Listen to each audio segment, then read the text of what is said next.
The wax scalded Clara's fingertips again as she pulled another dozen candles from the mold, but she barely flinched anymore. It was 1882 in Ardmore, Oklahoma Territory, and pain had become as familiar to her as the smell of tallow and beeswax that clung to her skin no matter how hard she scrubbed. She worked in the back room of Henderson's general store, dipping wicks into hot wax from dawn until the sun set beyond the dusty Main Street, earning just enough to keep her 3 younger siblings fed and their small rented cabin standing for another month. Clara Kemper was 20 years old, though the worry lines etched around her green eyes made her look older. Her auburn hair, pinned back in a simple bun, had threads of wax woven through it like premature gray streaks. She had been supporting her family alone for 2 years now, ever since consumption took their mother and left Clara as the sole guardian of 15-year-old Matthew, 12-year-old Sarah, and 8-year-old Tommy. Their father had died in a mining accident when Tommy was still in diapers, leaving behind nothing but debts and broken dreams. The door to the shop creaked open, letting in a gust of warm June air and the sound of horses whinnying outside. Clara glanced up from her workstation, hands still submerged in the cooling wax, as Mr. Henderson's voice carried back to her workspace. "Help you with something, stranger?" "Yes, sir. I need 3 dozen candles, some matches, and whatever dried beef you have in stock," a deep male voice responded. The accent was Texan, smooth as honey but with an edge that suggested this man knew how to handle himself. "Been on the trail for near 2 weeks and my supplies are running low. 3 dozen candles. That is quite a bit. You planning on reading the entire Bible by candlelight?" Mr. Henderson chuckled at his own joke. "Something like that. I am setting up a ranch about 10 miles west of here. The place came with a house but no proper lighting fixtures.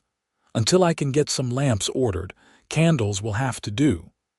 Clara carefully set down her currant batch and wiped her hands on her already stained apron. She stepped into the main room of the store to help Mr. Henderson gather the order. That was when she first laid eyes on Jacob Grant. He stood well over 6 feet tall, with broad shoulders that filled out his dusty brown shirt. His hat was pushed back, revealing dark hair that curled slightly at the ends and a face that was handsome in a rugged, weathered way. He looked to be in his mid-20s, with a strong jawline shadowed by a few days of stubble. But it was his eyes that caught Clara's attention, warm brown eyes that held intelligence and something else she could not quite name. Kindness, perhaps, or a depth of character that went beyond the typical rough cowboy who passed through town. Those brown eyes met hers, and he tipped his hat. "Madam." "Sir." Clara nodded politely and moved to the shelves where they kept the finished candles. Her hands trembled slightly as she began counting them out, though she could not explain why. She was not some silly girl who went weak at the knees for every handsome stranger who rode through Ardmore. She had responsibilities, burdens that left no room for foolish fancies. "Miss Kemper makes all the candles herself," Mr. Henderson announced proudly, as if he had anything to do with Clara's skill. "Best quality in the territory. They burn clean and last longer than anything you can buy from the catalog companies." "Is that so?" The cowboy's voice was closer now. Clara realized he had moved to stand near the counter where she was carefully wrapping the candles in brown paper. "That is impressive craftsmanship, Miss Kemper."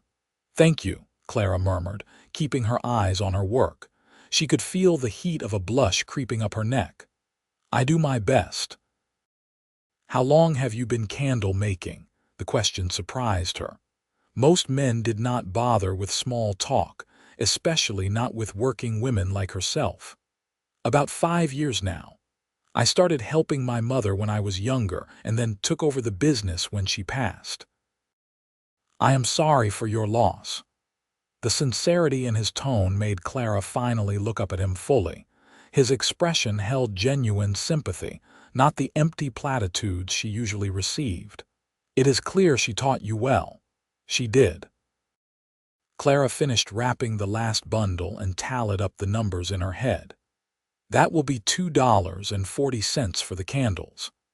The cowboy counted out the coins without hesitation, which told Clara he was not completely broke like so many of the ranch hands who came through. He then paid for the rest of his supplies, and Mr. Henderson helped him carry everything out to his horse. Clara returned to her workroom, trying to shake off the strange flutter in her chest. She had no time for such nonsense. Sarah needed new shoes before the summer ended. Matthew was growing so fast that his pants were already 2 inches too short, and Tommy had been coughing at night again. She needed to save up enough to take him to the doctor before it turned into something serious like what killed their mother. The day continued in its usual rhythm. Clara dipped and trimmed and packaged candles while the Oklahoma heat made the back room feel like an oven. By the time Mr. Henderson told her she could leave for the day, her dress was soaked through with sweat, and her feet ached from standing on the hard wooden floor. She collected her wages, $5 for the week, and tucked the coins carefully into the small leather pouch she kept pinned inside her dress. The walk home took 20 minutes through the dusty streets of Ardmore. The town was growing, with new buildings going up every month as more settlers moved into the territory. The railroad had come through 2 years ago, bringing commerce and opportunity, though precious little of either had trickled down to Clara and her family. Their cabin sat on the eastern edge of town, a small 2-room structure with a leaking roof and gaps in the walls that let in the winter cold. But it was home, and Clara had scrubbed every inch of it until it gleamed as much as old wood could gleam. She could hear Tommy's laughter before she even opened the door, which brought a smile to her tired face. Inside, she found her youngest brother sitting at their small table with Matthew, working on arithmetic problems written on a slate. Sarah stood at the stove, stirring something that smelled like beans and salt pork. "Clara." Tommy jumped up and ran to hug her around the waist. "Matthew says I got 6 problems right today." "That is wonderful, sweetheart." Clara pressed a kiss to the top of his tousled brown hair. He looked so much like their father it sometimes made her heart ache. "Soon you will be better at arithmetic than all of us." "Sarah made cornbread," Matthew announced, looking up from the slate with hopeful eyes. At 15, he was already taller than Clara, with the gangly build of a boy not quite grown into his frame. She knew he wanted to quit school and find work to help with the family finances, but Clara was determined to keep him in school for at least another year. Education was the only way out of poverty, their mother had always said. "It smells delicious." Clara moved to wash her hands in the basin by the door, scrubbing away the wax and tallow as best she could. "How was your day, Sarah?" Her sister, who had their mother's blonde hair and delicate features, shrugged without turning from the stove. "Fine. Mrs. Morrison said she might have some mending work for me next week. That would be helpful." Clara dried her hands and began setting out their mismatched plates and utensils. The dinner was simple, beans and cornbread with a bit of salt pork for flavoring, but it was hot and filling. They said grace together, as their mother had taught them, and ate while Tommy chattered about everything he had learned that day. After dinner, Clara helped Matthew with his reading while Sarah cleaned up and got Tommy ready for bed. This was their routine, the same every night, and Clara found comfort in the predictability of it. Her life might be hard, but at least she knew what each day would bring. Except the next day brought something unexpected. Clara was in the middle of preparing a new batch of wax when Mr. Henderson appeared in the doorway of her workroom. "That cowboy from yesterday is back," he announced, "asking for you specifically." Clara's heart gave an odd little skip. Asking for me? Why? Did not say. But he has bought more candles and wants to speak with you about a business proposition. A business proposition? Clara untied her apron with fumbling fingers and smoothed down her hair as best she could. When she stepped into the main room, she found Jacob Grant standing by the counter, hat in his hands, looking somehow even more handsome than she remembered. "Miss Kemper." He nodded respectfully. "Thank you for taking the time to speak with me. I know you are busy." "Of course." "Mr. Henderson said you had a business matter to discuss." "Yes, madam." He shifted his weight, looking almost nervous, which seemed strange for such a confident-looking man. "I will get straight to the point. I need someone who can make candles for my ranch on a regular basis. Not just a dozen here and there, but steady work. Maybe 4 or 5 dozen a week, possibly more as I get the place up and running and hire more hands.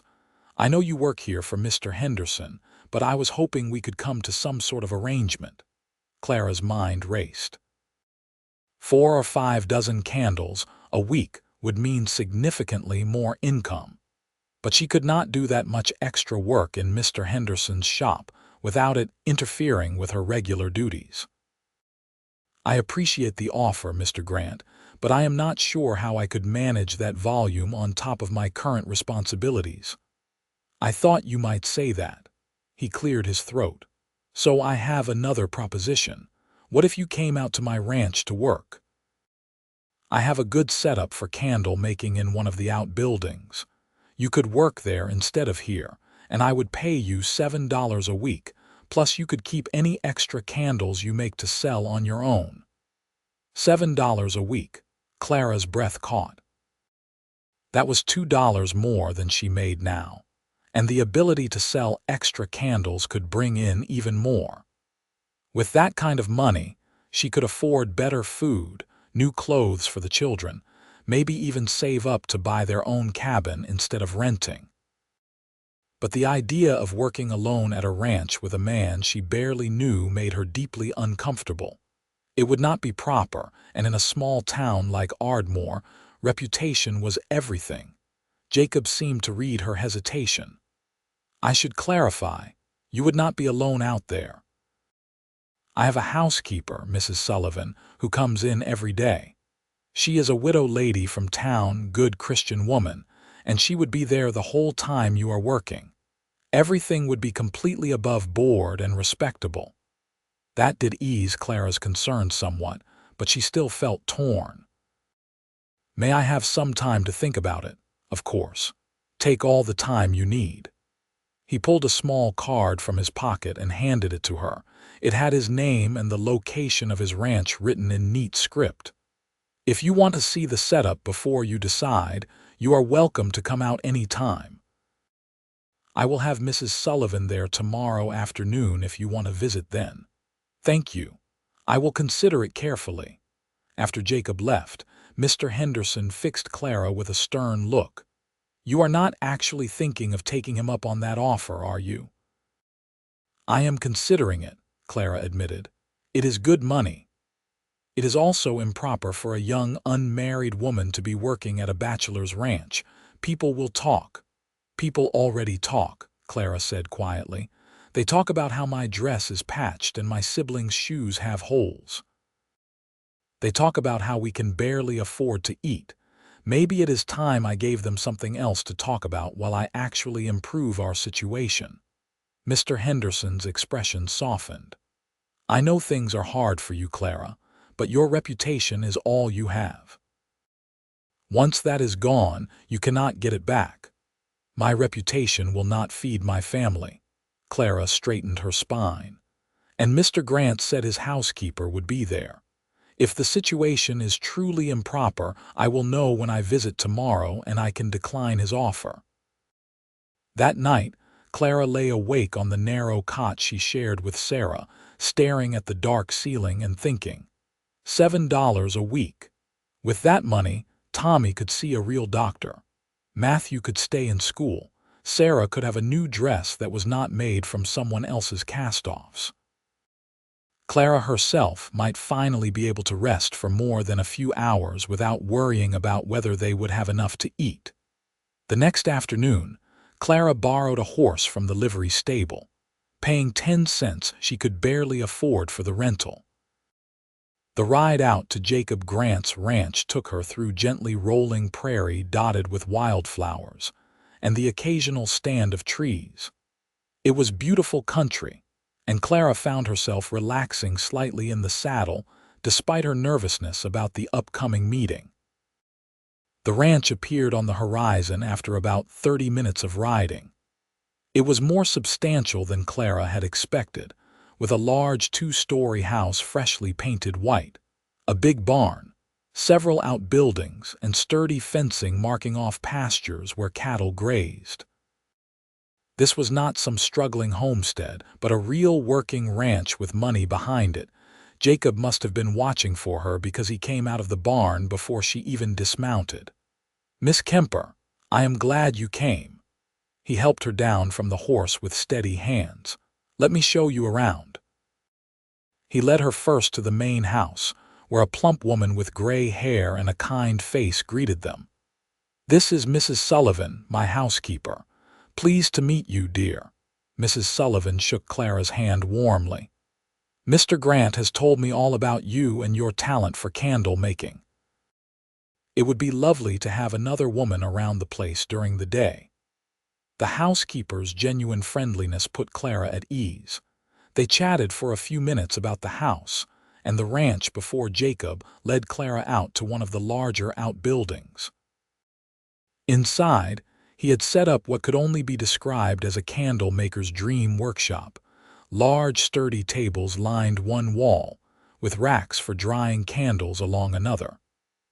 There was a good stove for heating wax, shelves stocked with supplies, and even a sink with a hand pump for water. The space was clean, well lit from large windows, and had plenty of ventilation.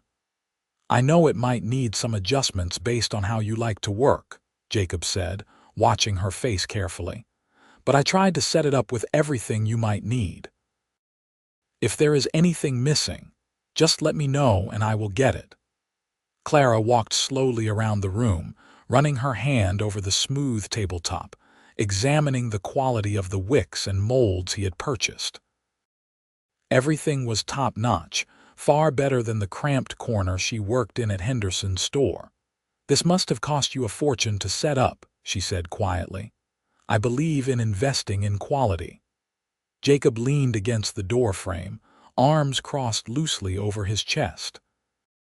"A ranch this size needs a lot of candles, and I would rather pay someone skilled to make good ones than constantly buy inferior products that burn too fast or smoke up the rooms. It is a beautiful workspace." Clara turned to face him. "But I have to ask, why me? There must be other candle makers you could have hired." Jacob was quiet for a moment, his brown eyes thoughtful. "Honestly, because I saw how hard you were working in that hot back room and how carefully you wrapped each bundle of candles like they mattered. I saw the burns on your hands and the exhaustion in your eyes. And then Mr. Henderson mentioned you were supporting 3 younger siblings on your own." He pushed off from the door frame and took a step closer. "I was raised by my older sister after our parents died.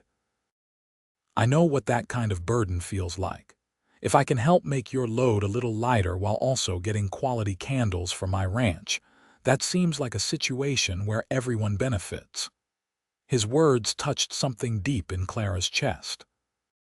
No one had acknowledged her struggles with such direct kindness before.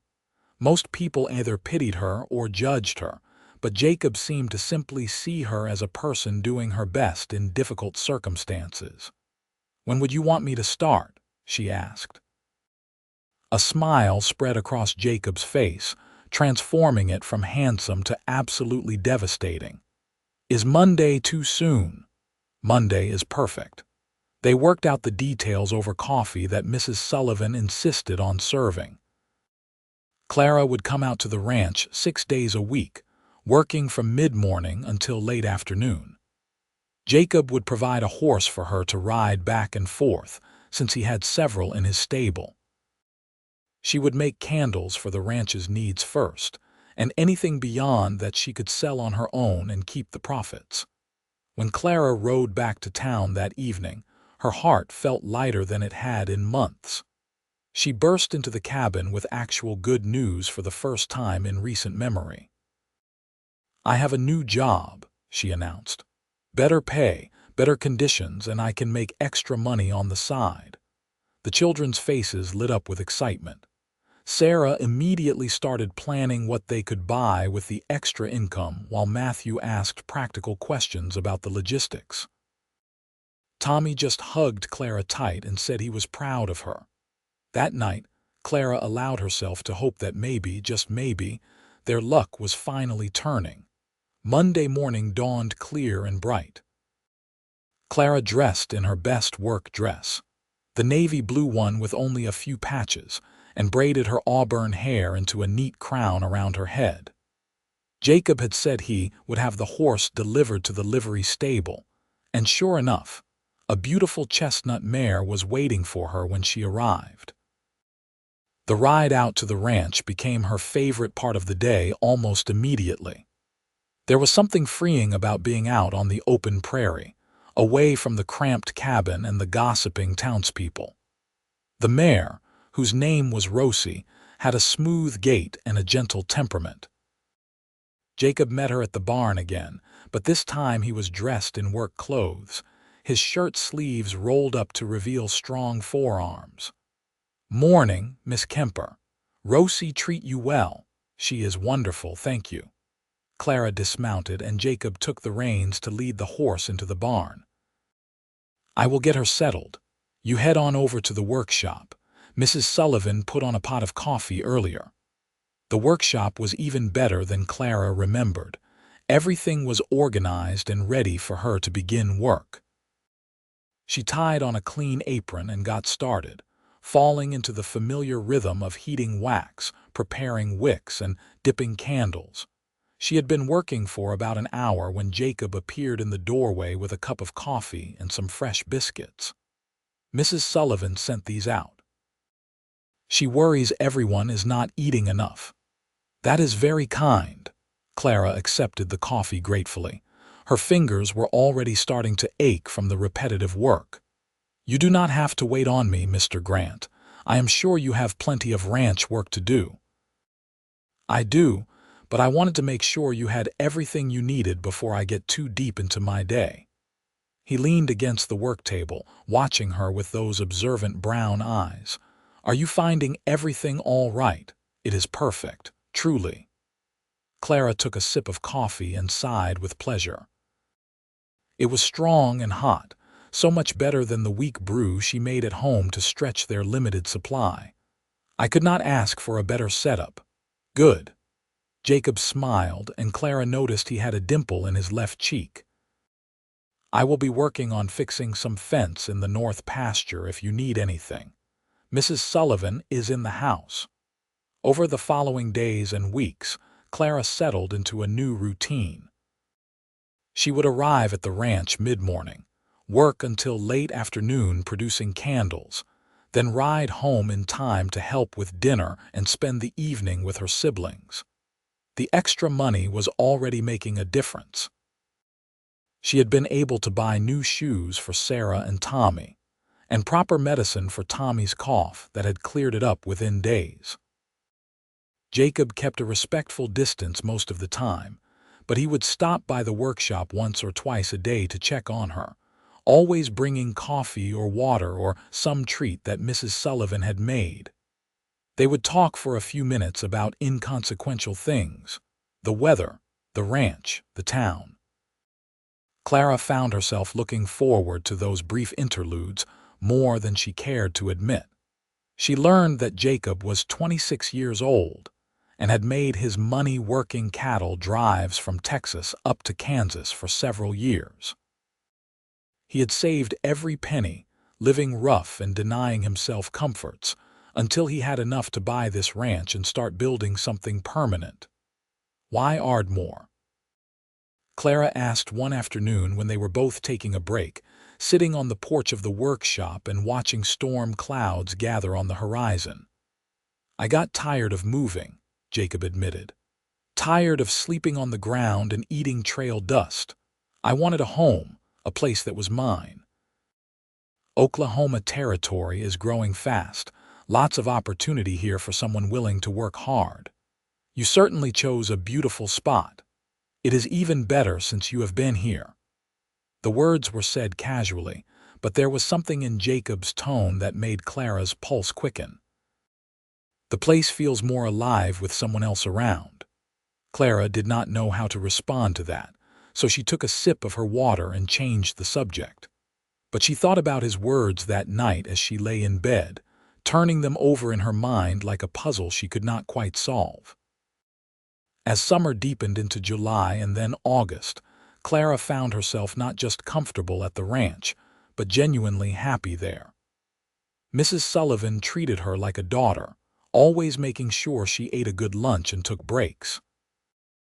The work was still hard, but the pleasant environment made it feel less like drudgery and more like honest labor. And then there was Jacob. Despite her best efforts to maintain professional distance, Clara was becoming increasingly aware of him. The way he would push his hat back when he was thinking, the sound of his laugh when one of the ranch hands told a joke, the gentleness in his hands when he helped her down from her horse or handed her a tool she needed. She tried to tell herself it was nothing, just gratitude toward a kind employer. But her heart knew better. She was developing feelings for Jacob Grant, and that terrified her. One sweltering afternoon in late August, Clara was working on a particularly large order of candles when the heat became overwhelming. She stepped outside for some air and found the sky had turned an ominous greenish gray. The wind had picked up, blowing dust devils across the yard. Mrs.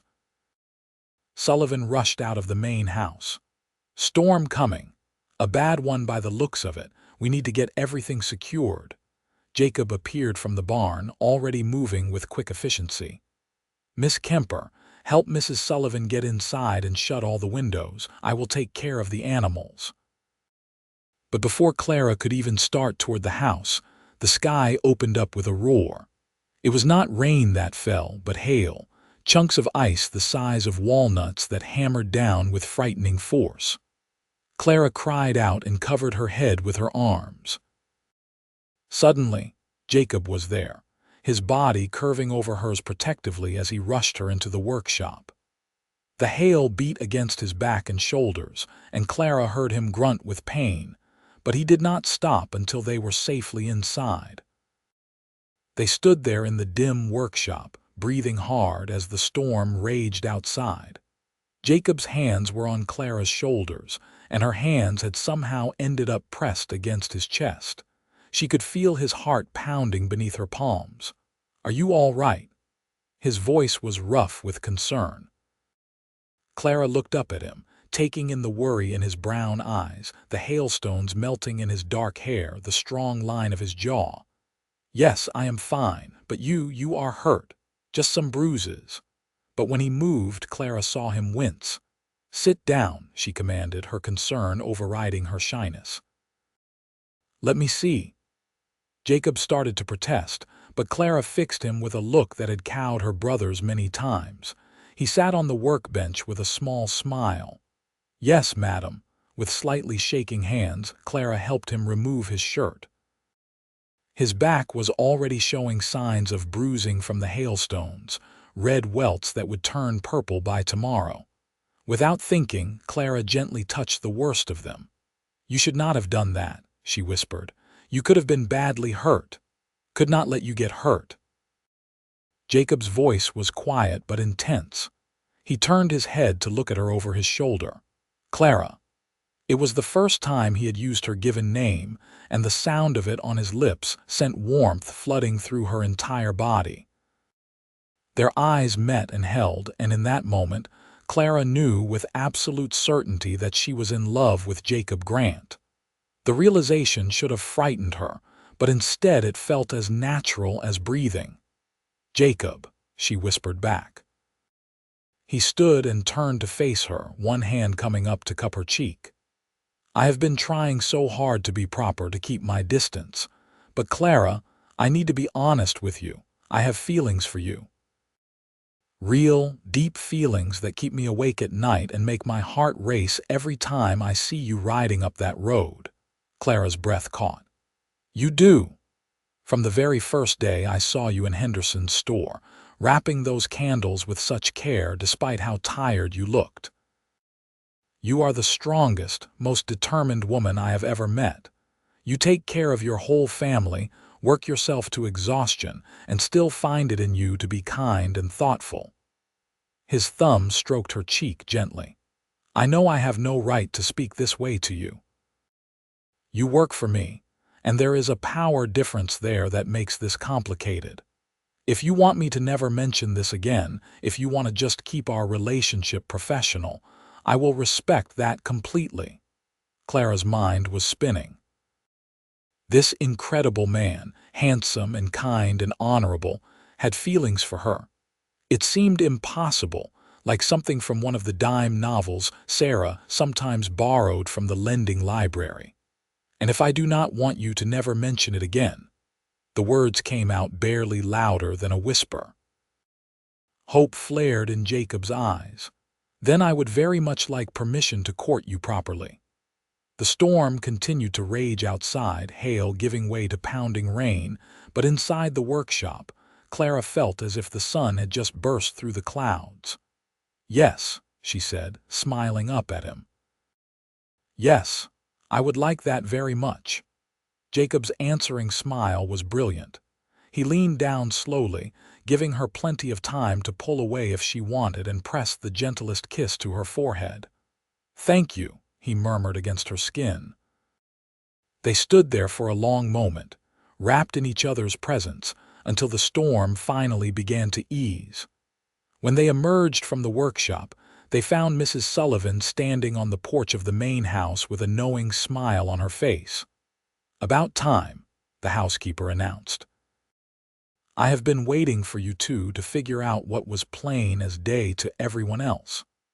Clara felt her face heat with a blush, but Jacob just laughed and kept his hand resting gently on the small of her back as they walked toward the house. The courtship that followed was unlike anything Clara had experienced. She had been courted once before, by a merchant's son when she was 17, but it had been a tepid, passionless affair that ended when he moved east for better opportunities.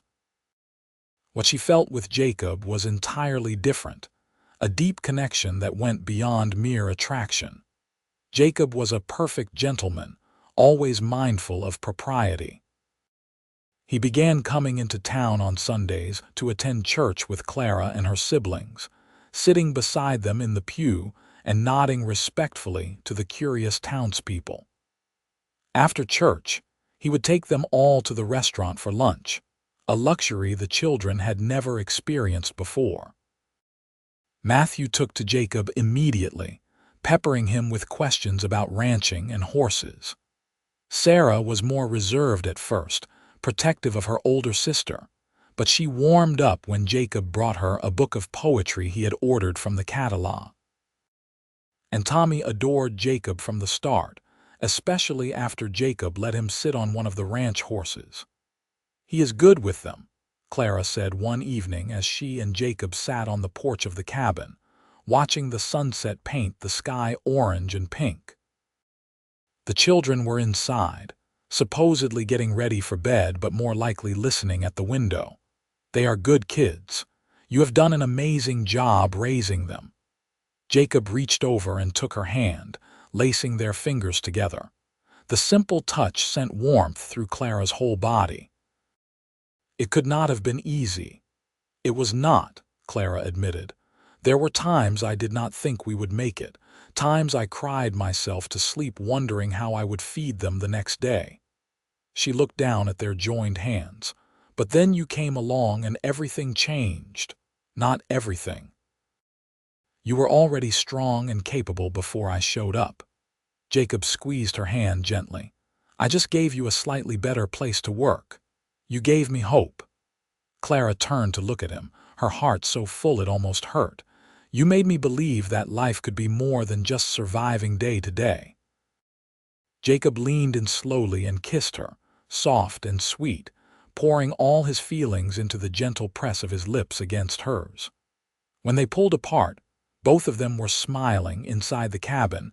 Clara heard Tommy's delighted giggle and Sarah shushing him. Jacob chuckled. "I think we have an audience. They have never exactly been subtle." As autumn arrived and the Oklahoma heat finally broke, Jacob began talking about the future in a way that made Clara's heart race with possibility. He mentioned repairs he wanted to make to the ranch house, improvements to the barn, plans for expanding the herd. And in all these plans, he casually included Clara, saying things like, "when you move out here," and "your workshop" instead of the workshop. Clara should have been nervous about how quickly things were progressing, but instead she felt a deep sense of rightness. She loved Jacob with her whole heart, trusted him in a way she had never trusted anyone except her mother. When he proposed on a cool October evening, kneeling in the workshop where they had first acknowledged their feelings, Clara said yes before he even finished asking the question. The wedding was small, held in the Ardmore Church on a Saturday in November 1882. Clara wore a simple cream-colored dress that Mrs. Sullivan had helped her make, with wildflowers in her hair. Jacob wore his best suit and looked so handsome that Clara's breath caught when she saw him waiting at the altar. Her siblings sat in the front row, all dressed in new clothes that Jacob had insisted on buying. Matthew stood as Jacob's best man, trying to look grown up and serious but unable to hide his grin. Sarah wept happy tears throughout the ceremony, and Tommy waved at Clara every few minutes until Matthew made him stop. Mrs. Sullivan had prepared a feast for the small gathering of guests, mostly ranch hands and a few townspeople who had been kind to Clara over the years. Mr. Henderson even came, having made peace with Clara's decision after Jacob proved his honorable intentions. But the most important moment came when the preacher pronounced them husband and wife, and Jacob kissed Clara with a tenderness that promised a lifetime of love and devotion. In that moment, Clara felt like the luckiest woman in the world. The transition to married life came with adjustments, of course. Clara and her siblings moved into Jacob's ranch house, which suddenly felt like a real home rather than just a place to sleep. The house was spacious enough that Matthew could have his own small room for the first time in his life, while Sarah and Tommy shared another room. Clara and Jacob took the main bedroom upstairs, which had a large bed and windows overlooking the prairie. On their wedding night, as Clara stood nervously in the bedroom wearing a simple white nightgown, Jacob took both her hands in his. "We do not have to do anything you are not ready for," he said quietly. "I know this is all very new and probably overwhelming." Clara felt a rush of love for this man who always put her comfort first. "I am nervous," she admitted, "but I trust you completely." Jacob kissed her gently, then more deeply, and led her to the bed with a patience and tenderness that made Clara's heart overflow. He took his time, learning what made her sigh with pleasure, whispering words of love and devotion as they came together as husband and wife. It was beautiful and intimate, and everything Clara had hoped it would be. Afterward, lying in the circle of Jacob's arms with her head on his chest, Clara felt a peace she had never known. "I love you," she whispered into the darkness. "I love you too, Mrs. Grant." She could hear the smile in Jacob's voice. "More than I knew it was possible to love someone." Life on the ranch fell into a new rhythm. Clara still made candles, but now it was mixed with learning how to run a household, how to manage ranch accounts, and how to be a partner to Jacob in all aspects of the business. He treated her as an equal, asking her opinion on decisions and trusting her judgment. The siblings thrived in their new environment. Matthew began working on the ranch after school, learning cowboy skills from the ranch hands and growing more confident every day. Sarah blossomed without the weight of worry, her gentle personality emerging now that she did not have to be tough to survive. And Tommy, finally well-fed and warm and secure, became the energetic, playful boy he should have been all along. Christmas that year was magical. Clara and Sarah decorated the house with evergreen branches and holly, filling it with the scent of pine and cinnamon. Jacob brought home a small tree, and they made ornaments from scraps of fabric and paper. On Christmas morning, Clara cried when she saw the gifts Jacob had gotten the children, thoughtful presents that showed how well he had come to know them. Books for Sarah, a new rope and boots for Matthew, and a wooden horse for Tommy that one of the ranch hands had carved. But the best gift was the one Jacob gave Clara in private, a beautiful gold locket with a tiny photograph of her mother inside. "I tracked down the photograph from some of your mother's old things that Mrs. Henderson was keeping," Jacob explained as Clara touched the locket with shaking fingers. "I thought you might like to keep her close to your heart." Clara could not speak through her tears. She just wrapped her arms around her husband and held on tight, overwhelmed by his thoughtfulness and love. As winter melted into spring, Clara discovered she was pregnant. The realization came one morning when she was overcome with nausea while making breakfast. Mrs. Sullivan, who had seen many pregnancies in her time, took one look at Clara's pale face and knew immediately. "Oh, honey," the housekeeper said with a warm smile. "Does Mr. Grant know yet?" "Know what?" Clara asked, though her heart was already racing with a mixture of hope and fear. "That you are going to have a baby. A baby." Clara's hand went to her still flat stomach. She was going to be a mother, not just a guardian, but an actual mother. The thought filled her with joy and terror in equal measure. She told Jacob that evening when they were alone in their bedroom. He stared at her for a long moment, his expression unreadable, and Clara's heart started to sink. But then a huge smile spread across his face, and he let out a whoop of joy that probably scared the horses in the barn. "We are having a baby." He picked Clara up and spun her around, then immediately set her down gently as if afraid he might hurt her. "I am going to be a father. Yes." Clara laughed at his excitement. "In about 7 months, if I am calculating correctly." Jacob kissed her deeply, his hands cradling her face. "You have made me the happiest man alive, Clara Grant." The pregnancy was not easy. Clara suffered from terrible morning sickness for the first few months, and the Oklahoma summer heat made her miserable in her later months. But Jacob was attentive and caring, bringing her cool drinks and rubbing her aching feet, never complaining when she was too uncomfortable to do anything but lie in bed. The siblings were excited about the baby too. Sarah immediately started knitting tiny blankets and booties, while Tommy wanted to know if he could teach the baby to ride horses. Matthew, trying to be the mature older brother, mostly just looked concerned and asked Clara if she was feeling all right every few hours. On a warm September evening in 1883, Clara went into labor. It was long and difficult, and there were moments when Clara wondered if she would survive. But Jacob stayed by her side the entire time, holding her hand and whispering encouragement, refusing to leave even when the midwife suggested he might be more comfortable waiting elsewhere. Finally, as the sun was rising over the prairie, their son was born. He came into the world red-faced and wailing, with a shock of dark hair and tiny fists that waved in the air. "You have a boy," the midwife announced, placing the cleaned and wrapped baby in Clara's arms. "A healthy, strong boy." Clara looked down at her son, at his perfect tiny features, and felt her heart expand in a way she had not known was possible. "Hello, little one," she whispered. "We have been waiting for you." Jacob, who had tears streaming down his face, reached out to touch the baby's small hand.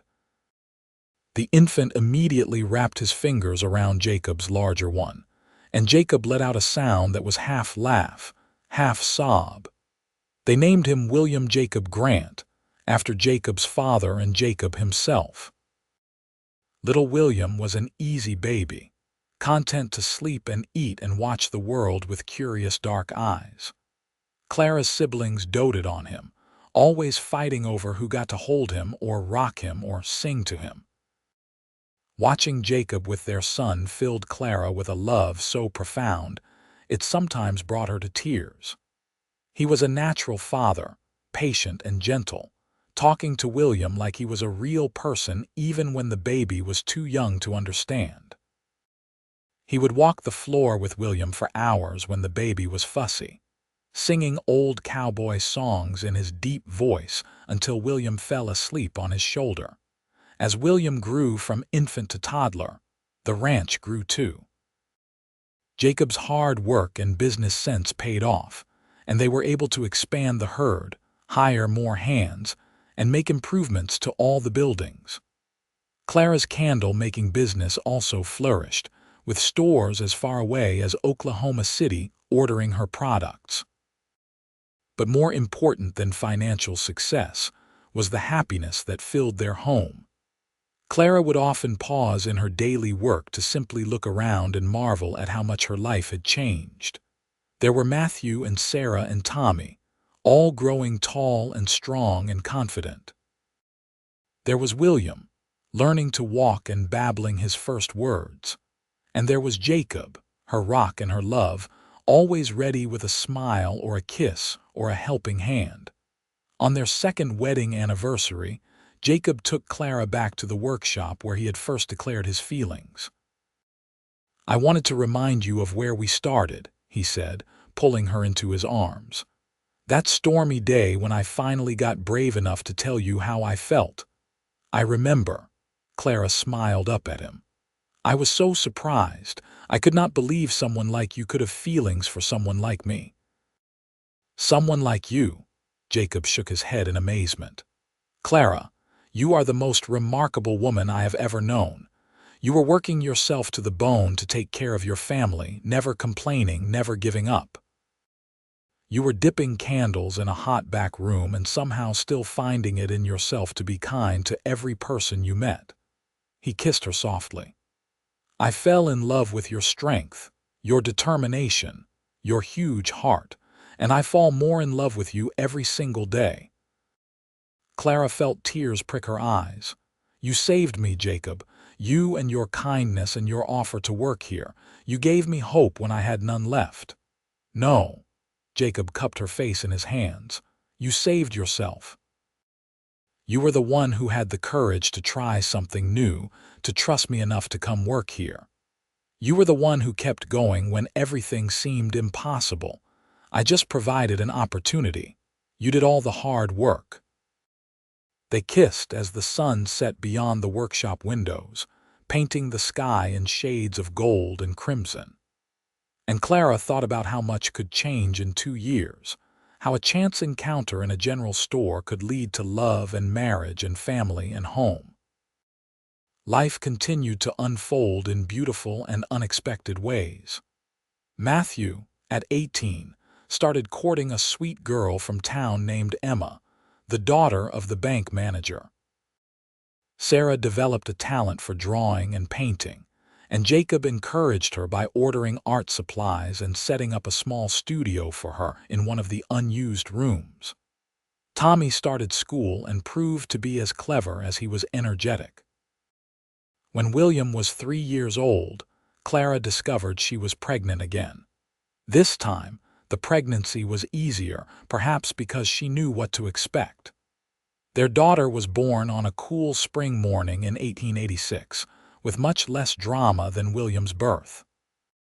She had Clara's auburn hair and Jacob's brown eyes, and they named her Rose Catherine Grant, after the wildflowers Clara loved and her mother Catherine. Rose was a different baby than William had been, more active and vocal, letting everyone know exactly what she wanted at all times.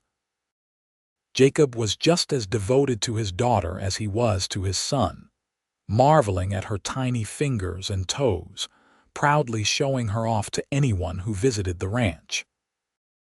"I used to think I was happy on the cattle drives," Jacob told Clara one evening as they sat on the porch watching William chase fireflies while Rose slept in Clara's arms. "I thought freedom and adventure were all I needed, but this, right here, this is happiness. Coming home to you every night, watching our children grow, building something that will last beyond our lifetimes. I never even dared to dream of something like this," Clara admitted. "When I was 18 and suddenly responsible for 3 children, I thought the best I could hope for was survival. I never imagined I would have a home like this, a husband who loves me, healthy, happy children." Matthew married his Emma in the summer of 1887, and Jacob helped him buy a small piece of land adjacent to the ranch, where the young couple could start their own homestead. Watching her brother exchange vows, Clara was struck by how much he had grown from the worried 15-year-old boy trying to be the man of the family to this confident young man ready to start his own family. Sarah, at 19, had no interest in marriage yet. She wanted to study art properly, and Jacob arranged for her to go to a teaching college in Texas where she could develop her talents. It was hard for Clara to let her sister go, but she knew Sarah needed to follow her own dreams. Tommy, at 14, was already as tall as Jacob and showing promise as a rancher. He loved working with the cattle and horses and had a natural way with animals that the ranch hands respected. As for William and Rose, they were the lights of Clara's life. William was serious and thoughtful like his father, while Rose was full of fire and determination, already showing signs of the strong will she had inherited from Clara. They fought like all siblings did, but they also loved each other fiercely, always looking out for one another. On a particularly memorable day in the fall of 1888, Clara was in her workshop making candles when Jacob appeared in the doorway with an expression that mixed excitement and nervousness. "I have something to show you," he announced, taking her hand and leading her outside. In the yard sat a beautiful new wagon, painted green with yellow trim. But what caught Clara's attention was the sign painted on the side in elegant script: "Grant Family Candles, finest quality in Oklahoma." "Jacob, what is this?" Clara breathed. "I have been thinking," Jacob began, still holding her hand. "Your candles are the best in the territory, everyone says so. We have been getting more orders than you can fill on your own. So I thought, what if we expand? We could hire a few people to help with production, buy more supplies, really make this into a proper business. This wagon could deliver orders all over the territory." Clara stared at the wagon, then at her husband. "You want to turn my candle making into a real business?" "Our candle making," Jacob corrected. "We would be partners in this, just like we are partners in everything else. You would still do the quality control and design the new products, but you would not have to do all the manual labor yourself. We could even teach William and Rose the trade when they are old enough, make it something to pass down to our children." The idea was overwhelming and exciting all at once. Clara had never imagined her humble candle making could become something more than just a way to earn money. But with Jacob's support and business knowledge, combined with her skill and creativity, they really could build something special. "Yes," Clara said, squeezing Jacob's hand. "Let us do it." The expansion of the candle business brought new challenges and rewards. They hired 3 women from town who needed work, teaching them Clara's methods and techniques. The workshop was enlarged to accommodate the additional workers, and Jacob built a small storage building just for supplies and finished products. Clara discovered she enjoyed the teaching aspect, passing on the knowledge her mother had given her to a new generation of candle makers.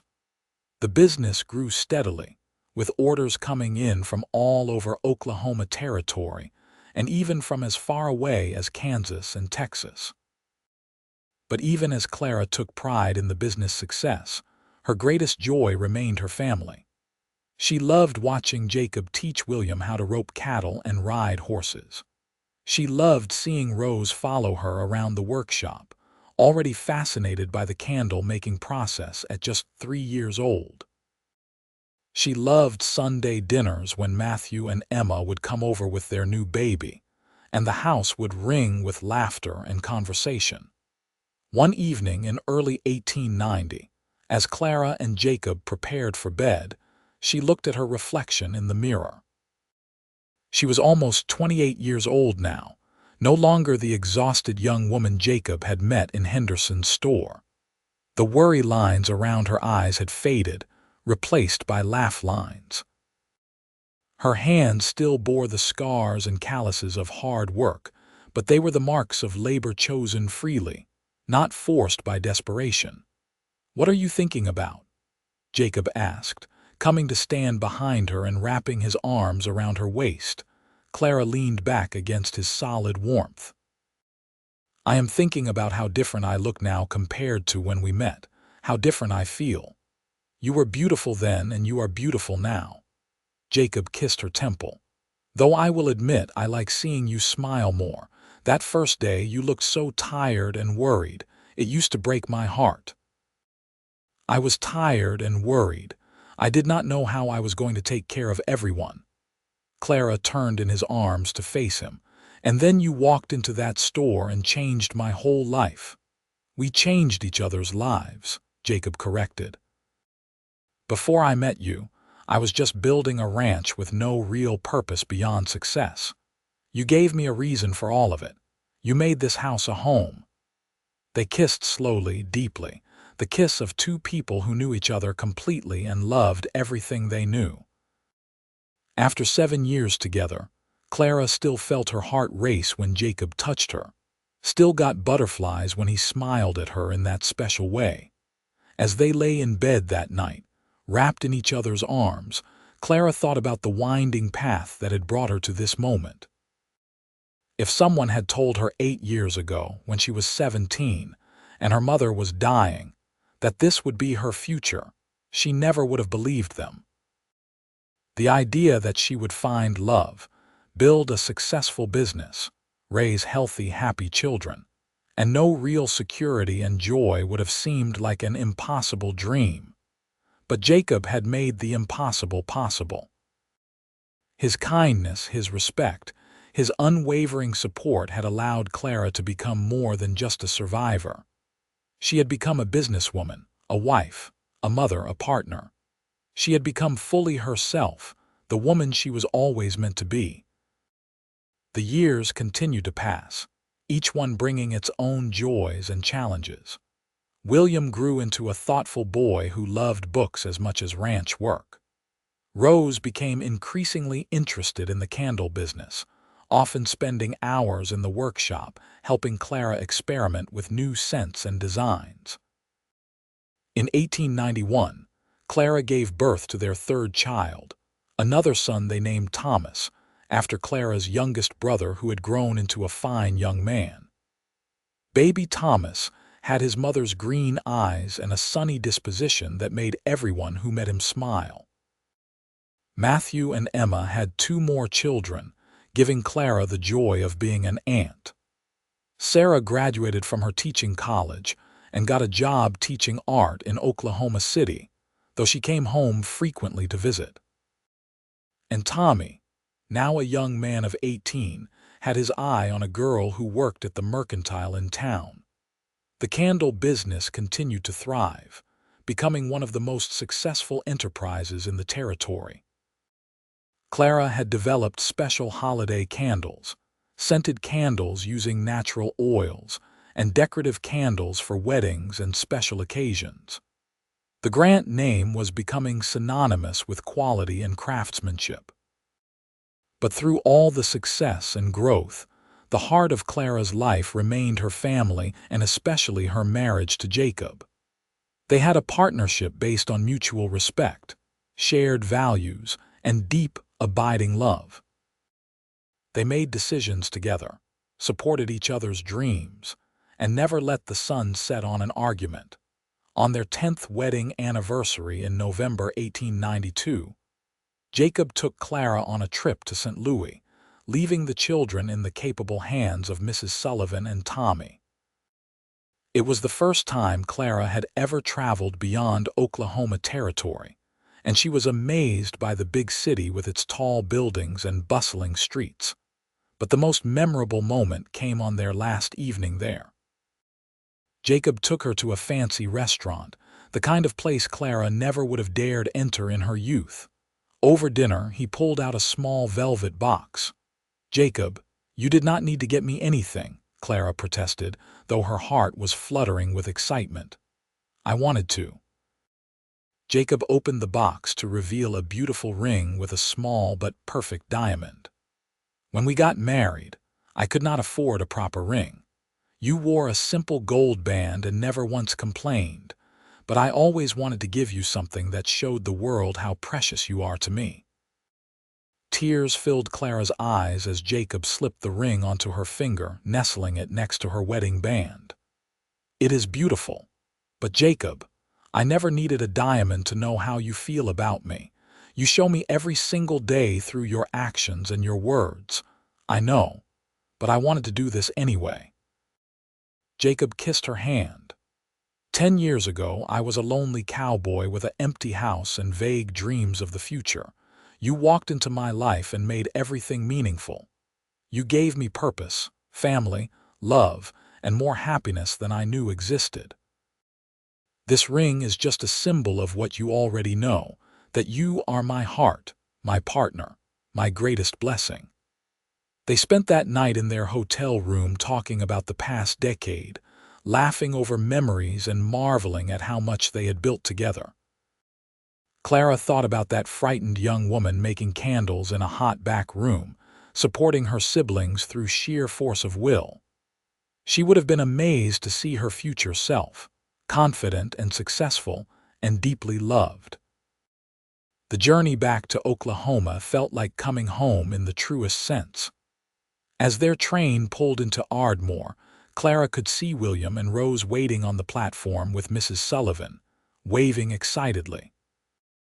William held baby Thomas, who at 18 months was already trying to wriggle free and run to his parents. "Mama, Papa," Rose shouted, bouncing on her toes. At 6 years old, she had lost some of her baby roundness and was becoming a little girl, all long legs and flying hair. Jacob helped Clara down from the train, and they were immediately engulfed by their children. William wanted to tell them everything that had happened while they were gone, speaking so fast his words tumbled over each other. Rose demanded to know what they had brought her. Thomas just wrapped his arms around Clara's neck and would not let go. On the ride back to the ranch, with the children chattering in the back of the wagon and Jacob's hand warm in hers, Clara felt a profound sense of contentment. This was her life now, full and rich and beautiful. The hard years were behind her, replaced by abundance and security and love. The ranch looked beautiful in the late afternoon sun, the white house glowing golden, smoke curling from the chimney, cattle dotting the pastures.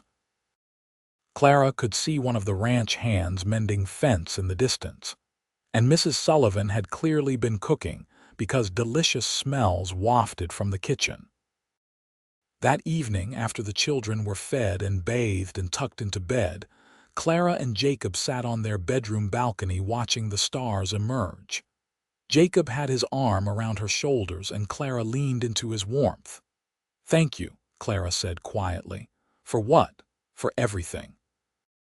For seeing me when I was invisible to most people. For offering me a better opportunity. For courting me properly and marrying me. For being such a wonderful father to our children. For building this life with me." Jacob turned her to face him, his expression serious in the starlight. Clara, I should be thanking you. You took a chance on me, trusted me when you had no reason to. You brought joy and purpose into my life. You made me a better man." He kissed her gently. "I love you more today than the day we married, and I will love you even more tomorrow." They sat together in comfortable silence, watching the Oklahoma sky, and Clara thought about the strange and beautiful path her life had taken. She had started as a candle dipper, working in obscurity to support her siblings, carrying the weight of the world on her young shoulders.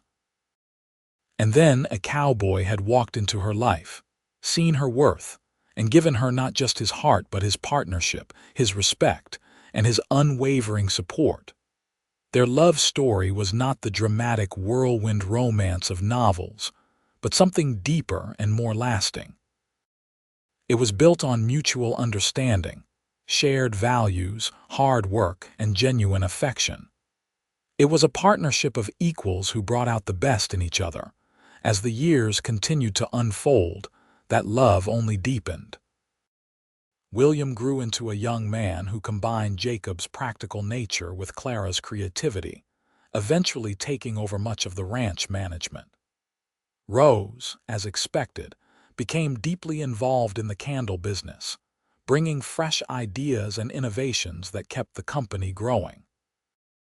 Thomas proved to have a gift for numbers and became the family bookkeeper, managing the finances for both the ranch and the candle business. Clara's younger siblings each found their own paths. Matthew's homestead flourished, and his family grew to 5 children. Sarah became a respected art teacher and eventually married one of her fellow teachers, a quiet scholar who adored her.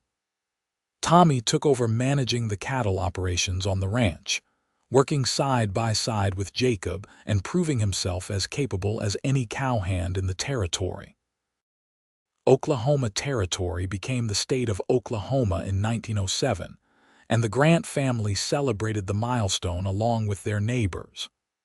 By then, Jacob and Clara were established members of the community, respected for their business success, but also for their generosity and fairness. They had helped many struggling families over the years, remembering their own difficult beginnings. In 1910, on the occasion of their 27th wedding anniversary, the family threw Jacob and Clara a surprise party. The ranch was filled with people, their children and grandchildren, siblings and their families, ranch hands past and present, business associates and friends from town. Matthew stood up to give a toast. "Most of you know the story of how my sister Clara kept our family together after our mother died, working herself to exhaustion making candles to feed and clothe us.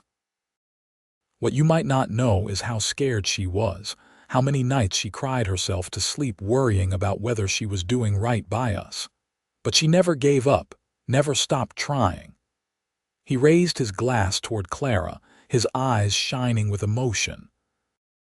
And then Jacob came along and gave her what she deserved, a partnership based on love and respect.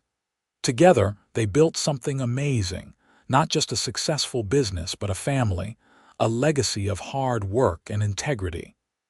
He turned to Jacob. "Thank you for loving my sister the way she deserved to be loved, and for treating us like family from the very start." To Jacob and Clara, to Jacob and Clara. Everyone echoed, raising their glasses. Clara wiped away happy tears as Jacob squeezed her hand under the table.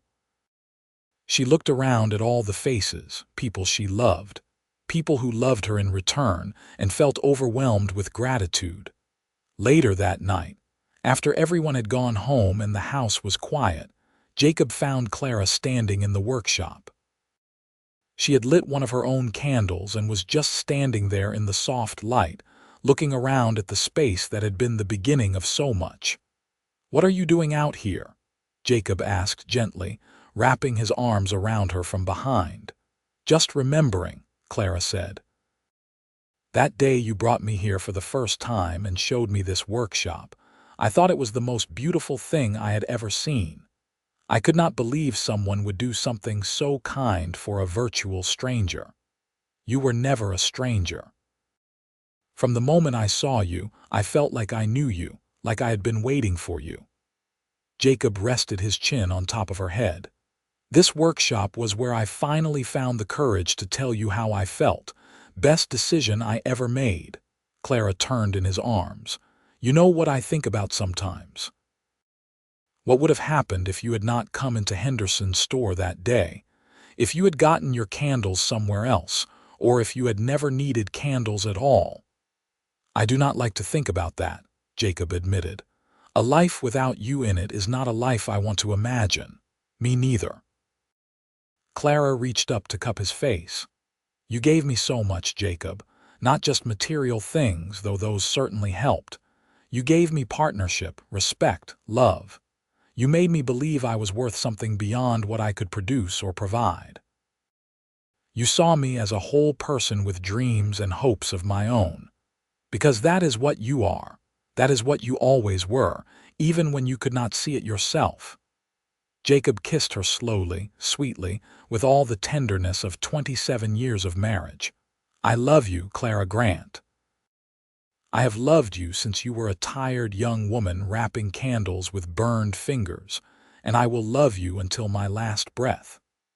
They stood together in the candle-lit workshop, holding each other close, and Clara thought about how a single moment of kindness could change everything.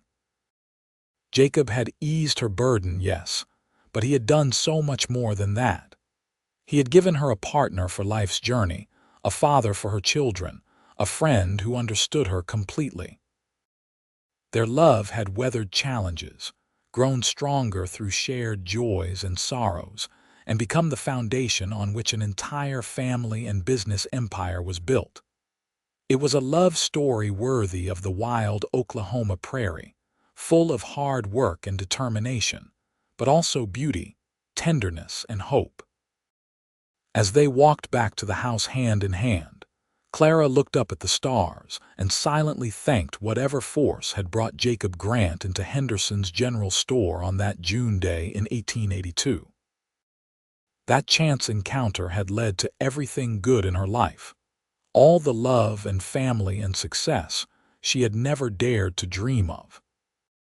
The years ahead would bring more grandchildren, the continued growth of their business, and the deep satisfaction of watching their children build their own successful lives. There would be challenges too, as there always are, but Jacob and Clara would face them together, as they had faced everything since that stormy day in the workshop. And when Clara was an old woman, her hair fully gray and her hands finally too arthritic to dip candles, she would still light one of her handmade candles every evening and remember the young cowboy who had seen past her exhaustion and poverty to the woman beneath. The cowboy who had offered her not just a job, but a future. The cowboy who had fallen in love with her strength and given her the security to be soft. The cowboy who had become her husband, her partner, and the love of her life. Their grandchildren would ask her to tell the story again and again, how Grandpa Jacob had walked into the general store looking for candles and walked out having found his future wife. How he had courted Grandma Clara properly, winning over her and her siblings with his kindness and integrity. How they had built the Grant Candle Company together, making it one of the most successful businesses in Oklahoma. How their love had been the foundation for a family that now spread across 3 generations. And Clara would smile and hold Jacob's weathered hand in hers and say, "Your grandfather saw me when I was invisible to most people. He eased my burden and gave me his heart, and I gave him mine in return. That is the greatest gift I ever received." On their 50th wedding anniversary in 1932, the family gathered once again, this time filling not just the ranch house, but spilling out onto the lawn.